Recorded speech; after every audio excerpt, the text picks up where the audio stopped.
Olá, amigo e colega do campo. Seja muito bem-vindo a mais um episódio do Ouro Finicast, o podcast da Ouro Fino Saúde Animal, que traz para você conhecimento que, afinal de contas, você já sabe, não ocupa espaço. E hoje, continuando aí no nosso assunto, a reprodução animal, o nosso super convidado de hoje é um estreante aqui no Ouro Finicast, é o Igor Mota. O Igor Mota, ele tem mestrado e doutorado em reprodução animal e atualmente é especialista técnico em reprodução animal aqui da Ouro Fino. Igor, seja muito bem-vindo aqui, estreando no Ouro Finicast, né? Olá, Bruno. Primeiramente, gostaria de agradecer aí o convite. Exatamente, né? Estreia no podcast da Ouro Fino. Vamos falar um pouquinho, então, a respeito das ressincronizações, o que tem aí de mais novo no mercado. Muito bom, Igor. E já começou falando aí, realmente o assunto é quente, né? Ressincronização, a gente sabe que tem uma série de maneiras de se fazer essa ressincronização, mas eu queria primeiro, né, que aquela primeira pergunta aí, tanto por parte dos pecuaristas quanto dos médicos veterinários aí que atuam na reprodução animal. Primeiro, o que é a ressincronização e qual é a vantagem ou quais são as vantagens de utilizar essas técnicas? Então, a ressincronização, esse nome bonito, né, Bruno, nada mais é do que a gente sincronizar novamente as fêmeas, dando a elas uma nova chance de concepção. Com isso, a gente consegue, então, melhorar tanto o ganho genético e também, se a gente pensar em fazer duas ressincronizações, né? Ou seja, 3 EATF, a gente consegue diminuir o número de touros da propriedade. Então a gente tem, além do ganho genético, aí a gente possibilita também reduzir o número de touros. Mas aí fica o questionamento, será que se eu fizer uma ressincronização só, eu posso diminuir o número de touro da propriedade? E aí acaba sendo ao contrário, né? Como esses animais eles foram submetidos apenas a uma IATF, esses animais eles vão estar retornando a ciclicidade aí, de forma simultânea, né? Então, com isso, a gente acaba tendo que aumentar o número de touros. Muito bom. Então, assim, se a pessoa faz uma IATF só, não tem como ela... Porque aí ela vai repassar, pensando no corte aqui, né? Claro. Mas ela vai repassar, vai colocar os touros de repasse. Então, aí não pode diminuir touro. Agora, se a pessoa faz uma IATF, já entra com uma ressincronização, aí já começa a mudar esse cenário, né, Igor? Aí ela pode aí reduzir o número de touros de repasse, inclusive tem algumas fazendas que já até quase não tem mais repasse por touro quando partem para a terceira IATF ou até quarta em alguns casos, né? Exatamente, Bruno. A partir da segunda aí sim a gente consegue diminuir esse número de touros e já com uma alta porcentagem de prenhez por inseminação, né? O que acaba sendo muito vantajoso aí pra gente. Muito bom. Então aí essa aí é uma vantagem interessante. Eu ouvi também algumas palestras aqui, Igor, você, né, especialista aí no assunto, mas o pessoal falando que os novos estudos aí, né, mostram que, por exemplo, tem aquelas vacas de corte lá, né, paridas, a gente faz uma IATF, e a gente sabe que uma das vantagens dessa IATF é realmente tirar a fêmea do anestro, né? E aí muitas delas, as vazias da primeira IATF, né? Muitas delas, quando você vai lá e passa o ultrassom, quando o médico veterinário passa o ultrassom, muitas delas ainda estão sem corpo lúteo, ou seja, continuam sem ciclar, né? Então, nesse caso aí, pensando, a ressincronização poderia ser mais uma chance de botar essas fêmeas na ciclicidade? Excelente pergunta, é um ponto bastante importante, né? Se a gente pensar, a gente tem uma proporção de fêmeas que acabam continuando na condição de anestro, mesmo depois de serem submetidas a uma IATF. Com isso, se a gente submeter esses animais à técnica de ressincronização, a gente acaba dando mais uma chance para essas fêmeas, ou seja, aí sim, esses animais podem entrar aí na ciclicidade e sair dessa condição, né, de anestro, melhorando os índices da propriedade. E aí é interessante porque quando a gente pensa, né, vamos supor, fui lá, fiz um protocolo de ATF aí no lote de 100 vacas, emprenharam 50 ficaram vazias, né? Dessas 50 vazias, vamos supor que que eu tenha, aí as pesquisas mostram que pelo menos metade delas vão continuar em anesto. Então eu vou ter 25 vacas aí vazias que continuam em anesto, ou seja, se eu colocar o touro, elas não vão dar cio, esse touro não vai cobrir essas fêmeas aí. Consequentemente, a ressincronização pode, inclusive, ser uma estratégia para aumentar o prenhez final, né? Pensando numa estação de monta curta aí. E prenhez final, turma aí que nos ouve aí já sabe, é bezerro, é dinheiro no bolso, né, Igor? Exatamente, Bruno. Se a gente pensar no mercado hoje, né? O bezerro aí, o preço que está o bezerro, mercado bastante aquecido. Então, qualquer bezerro a mais aí já é super vantajoso para a gente. Muito bom.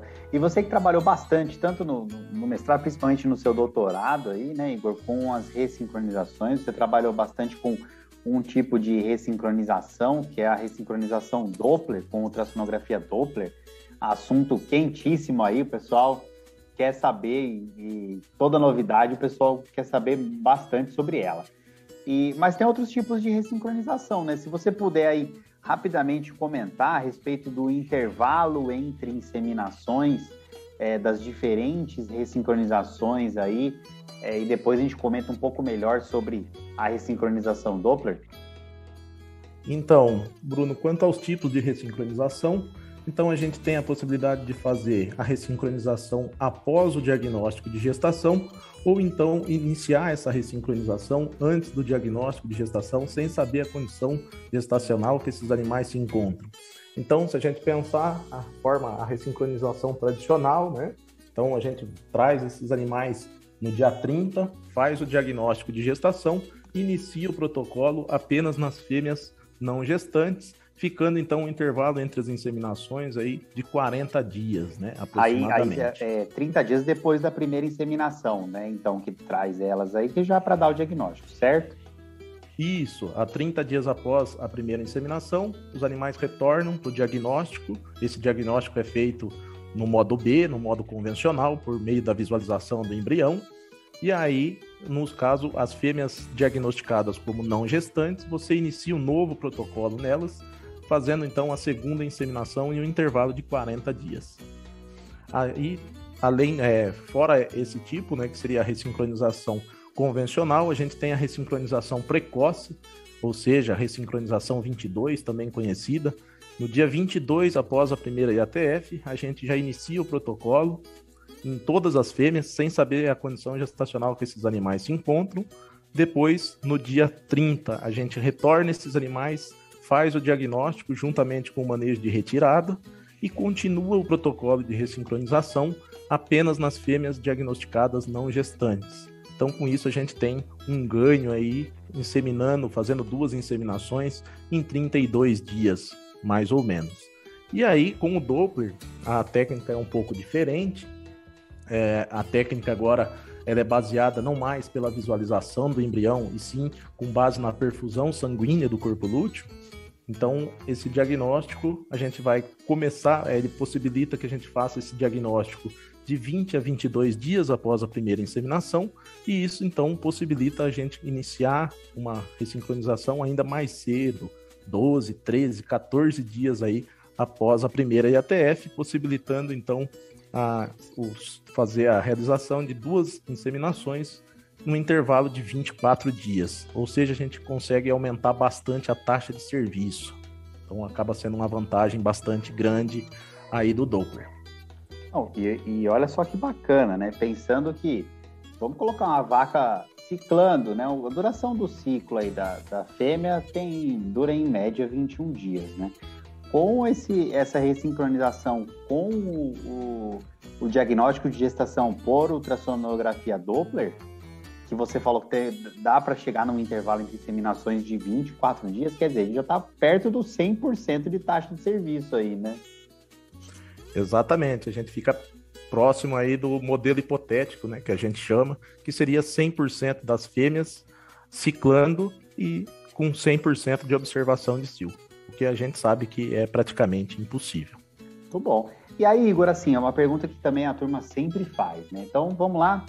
Inseminei as fêmeas aí, você mencionou que dá para fazer com o ultrassom Doppler, né? Claro, calibrado aí, né? Direitinho para a técnica. dá para fazer esse diagnóstico de gestação com 22 dias após a inseminação, certo? Mas aí a pergunta que fica, né? Essas fêmeas, elas têm que ser ressincronizadas, né? Não adianta eu inseminar elas, soltar para o pasto lá, não mexer mais nelas e querer trazer com 22 dias para fazer o diagnóstico, né? Elas têm que estar sincronizadas para isso aí funcionar, né? Exatamente, Bruno. Então, esses animais, eles precisam serem ressincronizados, né? Eles precisam estar com um dispositivo de progesterona ali, para que a gente não tenha uma possibilidade desse animal vir a ovular e ter um novo corpo lúteo, e a gente, então, não saber se esse corpo lúteo é da primeira inseminação, ou então já é do novo ciclo, e aí a gente acaba ficando na dúvida, e com isso a gente acaba cometendo falhas na técnica. Então, é necessário que as fêmeas elas estejam, sim, ressincronizadas, elas precisam ser submetidas a um protocolo de ressincronização, e aí esse protocolo ele pode iniciar no dia 12, no dia 13, no dia 14, de acordo com o ajuste da fazenda aí, e o diagnóstico ele deve ser feito entre dia 20 e 22. Perfeito. Onde a gente tem 100%, vamos dizer, de sensibilidade. Ou seja, se a gente pensar de maneira bem simplória, o Doppler seria para a gente diagnosticar as fêmeas vazias. Então, os animais que têm uma perfusão sanguínea, não necessariamente eles vão estar gestantes. A gente sabe que tem alguns animais que apresentam um ciclo um pouco mais longo, então a gente acaba tendo aí até mesmo perdas embrionárias, o falso positivo que a gente chama, mas o falso negativo ele acaba sendo 100%. Perfeito. Ou seja, zero, né? Eu acabei falando, no caso a técnica tem 100% de sensibilidade, zero de falso negativo.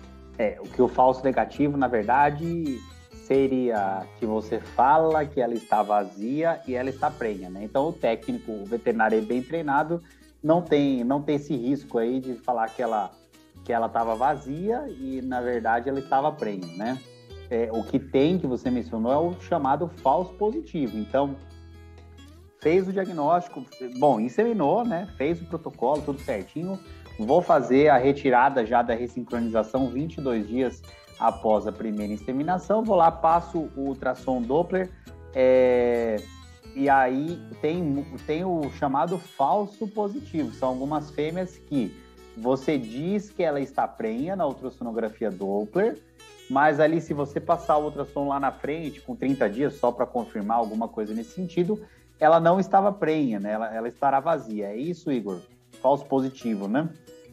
Isso, exatamente, Bruno. Falso positivo, os animais que a gente dá ele como gestante no dia 20 ou 22 pelo Doppler, quando na verdade no diagnóstico confirmatório ele acaba não estando gestante. A gente tem uma incidência aí de falso positivo de 10 a 12% para a vaca, e nas novilhas esse falso positivo é um pouco maior, aí, de 15 a 18%. E na verdade, assim, até não sei, vamos colocar uma polêmica aqui, Igor. Será que é correto chamar de falso positivo? Porque, assim, a gente sabe que muitas vezes não tem a ver com falha da técnica em si, né? Mas, por exemplo, poxa, você está fazendo diagnóstico de gestação numa fêmea que está com 22 dias de prenhez, né? Até os 30 ali, pode ter muita fêmea que perde essa gestação, né? Então, assim, ela poderia realmente estar prenha ali com 22 dias, né? Então, será que tem vários motivos, né? Além da questão da acurácia da técnica para que ela entre nesse número, né? Exatamente, Bruno. A gente acaba usando falso positivo, né? Mas acaba sendo uma nomenclatura um pouco pesada, vamos dizer assim. A gente acaba penalizando um pouco a técnica. A gente sabe, foram feitos alguns trabalhos já, mostrando que dentro desse percentual, pelo menos 1/3 deles são perdas embrionárias. Então aí o termo mais correto, eu acho que talvez seria possível prenhez, né? Possível prenhez, e não esse animal tá assim gestante, mesmo porque a gente, conforme eu falei, a técnica é para diagnosticar as fêmeas não gestantes. Muito bom. E aí, assim, claro, né? Você colocou aí esse número, né? Que em vacas aí por volta de 10 a 12% pode ser considerado normal. Você acredita, com toda essa experiência, você acredita que isso seja um número que seria impeditivo para a utilização da técnica, ou mesmo com esse tipo de ocorrência, aí vale a pena pensar nessa ressincronização, principalmente para encurtar o intervalo entre inseminações?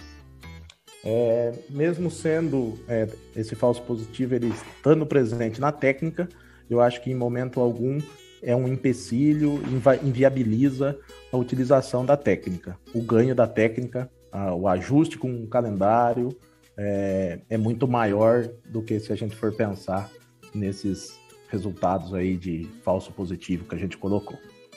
Muito bom. E o pessoal também costuma perguntar muito a respeito de ultrassom, porque tem vários tipos de Doppler, né, Igor? Tem o Doppler pulsado, né, que o pessoal chama, tem o Power Doppler. Qual que é assim, a máquina, né, o equipamento, ele precisa ser calibrado certinho para que a gente tenha certeza que a vascularização do corpo lúteo ela está correta, né, e aí não ocorra erros, né? Se você puder comentar um pouco a respeito disso. Exatamente, Bruno. Então, alguns detalhes da técnica acaba sendo, né, a regulagem do equipamento. Então, não é, se você me perguntar, todo ultrassom Doppler é possível fazer o diagnóstico? Não. Tem alguns aparelhos que você não consegue ter uma sensibilidade ideal, então você acaba não conseguindo fazer esse diagnóstico. Então, tem que pensar bem aí antes de comprar o equipamento, para que a gente não tenha um gasto pensando em comprar um equipamento mais barato, mas na verdade depois que não vai ter sucesso com a técnica, ele vai acabar inviabilizando o uso da técnica. É isso aí. Bom, sempre é assim, né, Igor? Quando a gente pensa em tecnologia, a gente tem que tomar uma série de cuidados. A tecnologia é muito boa, né? Como você mencionou, só vantagens aí da gente usar encurtar esse intervalo entre inseminações. Eu penso, por exemplo, aí, pessoal do gado de corte, novamente, num final de estação de monta, né? Quando você quer fazer o maior número de inseminações possíveis em um menor intervalo, né? Um espaço mais curto de tempo, pode ser muito interessante. Ou até no começo da estação, quando você deseja com que suas primeiras vacas não atrasem, né? Então, assim, a aplicação é gigante, a gente tem muito campo aí para isso, mas claro, toda tecnologia exige, quanto maior o grau de tecnologia, maior o nível de cuidados, e isso tem que ser levado em conta, né, Igor? Exatamente, Bruno. Conforme você colocou, né, só aproveitando um gancho aí, além disso a gente consegue, é uma ferramenta excelente também pensando na receptora, né, avaliação do corpo lúteo na receptora. Então a gente sabe que tem uma correlação entre maior perfusão e taxa de prenhez, então às vezes a gente consegue direcionar melhor os embriões. Então eu acho que é uma ferramenta aí que tem tudo para dar certo. Muito bom. Aí, falou com vocês, viu, pessoal? Igor Motto, especialista técnico aqui em reprodução animal da Ouro Fino, que também possui, dentre as suas especialidades aí, a ultrassonografia Doppler, né? Igor, muito obrigado por topar participar com a gente. Acho que trouxe com clareza aí as informações para os ouvintes. Obrigado aí por participar. Primeiro, espero, de muitos episódios aqui do Ouro Fino Cast, né? Eu que agradeço aí, Bruno, pelo convite. Obrigado a todos os ouvintes aí também. E espero voltar aí mais algumas vezes, né, Bruno? Combinado. Bom, gostou da informação, pessoal? Se ficou alguma dúvida, conte conosco, pode entrar em contato aqui com o Ouro Fino. Os canais são diversos, tem o nosso site, tem o nosso saque, né, WhatsApp, telefone, e-mail, sinal de fumaça, a equipe da região, enfim, o que importa é você não ficar sem assistência, tudo bem? Bom, esses programas aqui do Ouro Fino Enquete são por vocês e para vocês, então se tiver alguma sugestão de assunto para trazer aqui, é só entrar em contato também, sugerir, que a gente vai atrás do especialista na área para trazer informação e conhecimento que não ocupa espaço, então merece ser compartilhado, tudo bem? Fique aí ligado, se você não segue o nosso canal ainda, tá na hora já de seguir, né, pessoal? Já tá na hora, né? O Ouro Fino Cast tem que estar presente aí no seu dia a dia. Segue aí o canal, obrigado pela audiência, conto com vocês e até a próxima. Um grande abraço, tchau!